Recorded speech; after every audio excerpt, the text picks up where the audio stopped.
Hi viewers, welcome to my channel Shadruchulu by Kiran. మనం ఈరోజు ఈ వీడియోలో శ్రావణ మాసంలో ఏ వ్రతాలు జరుపుకుంటాము, ఈ శ్రావణ మాసం విశిష్టత ఏమిటనేది తెలుసుకుందాము. శ్రావణ మాసం ప్రతి ఇల్లు కూడా ఆలయంని తలపిస్తుందండి.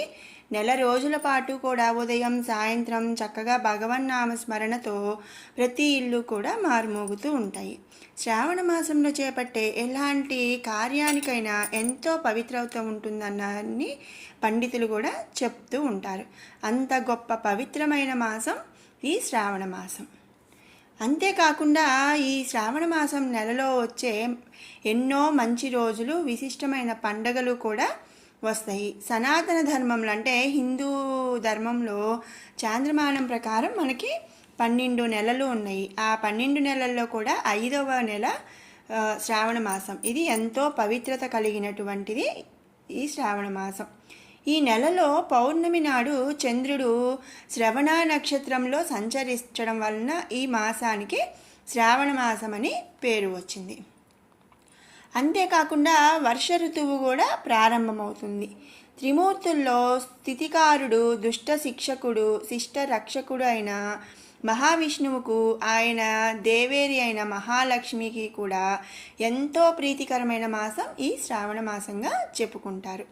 వివిధ రకాల పూజలు, వ్రతాలు ఆచరించడం వల్ల ఎన్నో విశేష ఫలితాలు ప్రసాదించే దివ్యమైన మాసంగా మన పెద్దలు చెబుతున్నారు.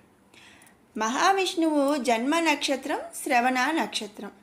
ఈ శ్రవణ నక్షత్రం తో ఈ శ్రావణ మాసం అనే పేరు వచ్చిందనమాట. ఎందుకంటే మనం ముందు చెప్పుకున్నాం కదా, చంద్రుడు శ్రవణ నక్షత్రంలో సంచరిస్తాడు.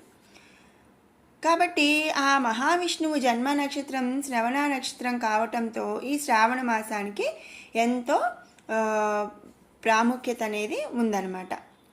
అలాగే మహావిష్ణువు పూజకు ఎంతో ఉత్కృష్టమైనది ఈ శ్రావణ మాసం.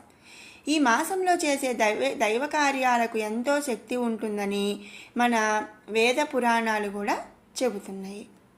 ఇక ఈ శ్రావణ మాసం శివారాధనకు కూడా ఎంతో విశిష్టమైన మాసం. శ్రావణ మాసం దక్షిణాయనంలో వచ్చే విశిష్టమైన మాసాల్లో ఒకటి. ఈ మాసం శివ పూజకు విశిష్టమైనది. ముఖ్యంగా భగవదారాధనలో శివకేశవ భేదం లేకుండా పూజించడానికి కూడా ఎంతో విశేషమైనది ఈ శ్రావణ మాసం. ఈ నెలలో చేసే ఏ చిన్న దైవ కార్యమైనా కొన్ని వేల రెట్లు శుభ ఫలితాలనిస్తుందని ప్రతీతి. సోమవారాలు పగలంతా ఉపవాసం ఉండి రాత్రి వేళలో స్వామివారికి రుద్రాభిషేకాలు, బిల్వార్చనలు చేస్తే పాపాలు కడతేరుతాయని మన శాస్త్రం చెబుతుంది. సోమవారాల్లో శివుడి ప్రీత్యార్థం ఈ వ్రతాన్ని చేయాలి.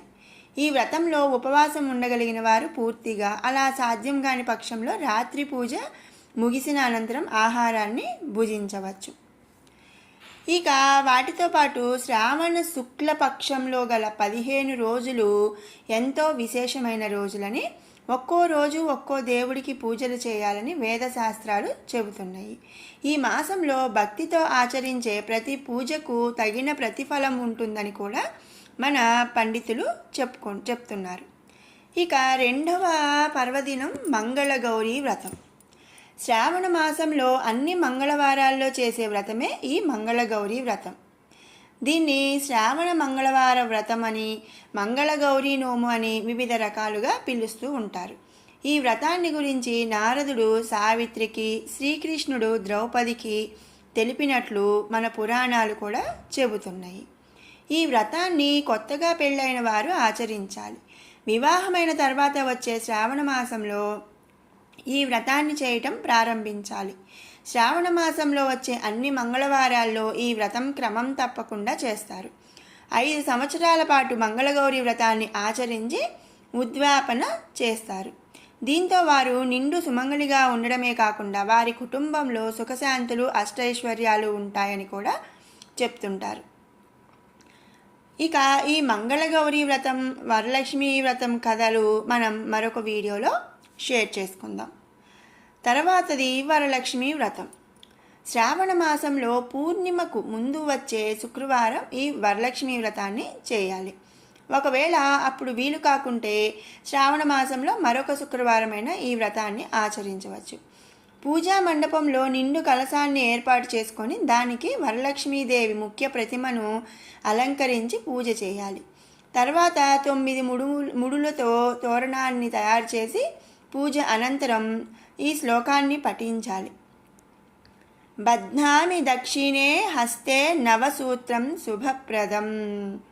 అంటే పుత్ర పౌత్రాభివృద్ధించ దేహి మే రమే అని పఠిస్తూ కంకణం చేతికి కట్టుకోవాలి. అలాగే మంత్రాలను పఠిస్తూనే ముత్తైదువులకు వాయినాలు ఇచ్చి ఆశీర్వాదాలు తీసుకోవాలి. ఈ వ్రతం స్వయంగా శివుడు పార్వతీదేవికి సూచించి సౌభాగ్యం మంగళ్య బలాన్ని వివరించినట్లు మనకు ప్రసిద్ధి. ఇంతేకాకుండా ఈ శ్రావణ మాసంలో ఇంకా మరిన్ని విశిష్టతలు ఉన్నాయండి. వాటిల్లో ఒకటి శుక్ల ద్వాదశి, అలాగే శుక్ల ఏకాదశి. ఈ శుక్ల ద్వాదశిని దామోదర ద్వాదశి అని కూడా అంటారనమాట. అలాగే శుక్ల ఏకాదశి రోజు ఉపవాసం ఉండి మహావిష్ణువును పూజించినట్లయితే మోక్షం లభిస్తుందని మన పెద్దలు చెప్తారు.